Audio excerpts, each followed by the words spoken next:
Buenas noches y bienvenidos a Punto Pelota, un programa donde normalmente estamos diciendo burradas para llamar la atención, ¿no? Cristiano Ronaldo es el nuevo Gandhi. ¿Lo veis? Y yo, Napoleón. Pero hoy, en lugar de decir lo primero que os pase por la cabeza, deberíamos centrarnos en un nombre. Voy a daros unas pistas. Él es miembro de La Roja y se formó en la cantera del Barcelona. ¡Venga, bueno, ya! Fichó por el Arsenal huyendo del equipo catalán. ¡Ese es español, hombre! Pero ahora se rumorea su retorno al Barça. ¡Venga, hombre, es un vendido! O su fichaje por el Real Madrid. O el Chelsea. A ver, por estas pistas, ¿sabéis de quién estoy hablando? Sí. De Mickey Mouse. No, pero buen intento, loco.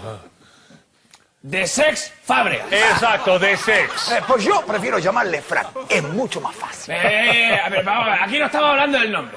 Aquí de lo que se trata es que Sex deje esa idea absurda de fichar por el Barça. Claro. Es que este chaval no se da cuenta de que son catalanes. Son catalanes, Pero vamos a claro. ver, es que él es catalán. Y aunque no lo parezca, yo también soy catalán.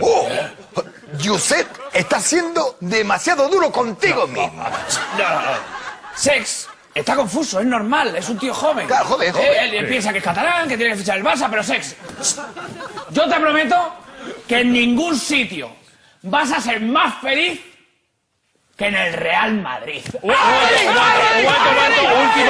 Última hora me dicen que Cesc ha enviado un tuit diciendo que fichará por el Madrid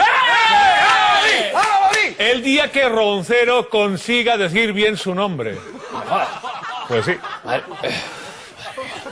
Bueno, que no cunda el Es pánico. lo que hay. Venga, podemos. Vamos a ver, yo te ayudo si acaso. Una pizarra, por favor, que alguien traiga una pizarra. ¡Venga, hombre, la pizarra! ¡Que no es tan difícil, joder! Mujer, tenías Aquí que ser. aquí está. Muy bien. Vamos a ver. A ver, Roncero, atiende. Vamos. Venga. Fácil. Venga. Dios santo. ¿Pero esto qué es, tío? ¿Pero alguien puede leer eso? A mí no me miréis, que yo soy analfabeto.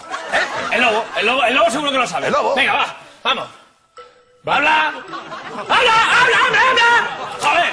¡Ya está! Roncero tiene que venir aquí, como siempre, a salvar al madridismo. Pues venga, Roncero. Venga, va, a ver.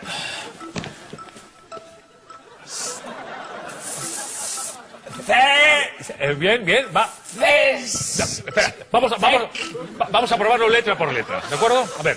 La C con la E, C, muy bien. La E con la S es, y la S con la C, sk. No, volvemos a empezar. A ver, lee. Es imposible, macho, tío. Es imposible. ¿Tú de qué te ríes? A ver, dilo tú si tiene lo que tiene que tener. A ver, ¿qué? Cesc. La madre que me parió. Es que yo lo mato. Es que...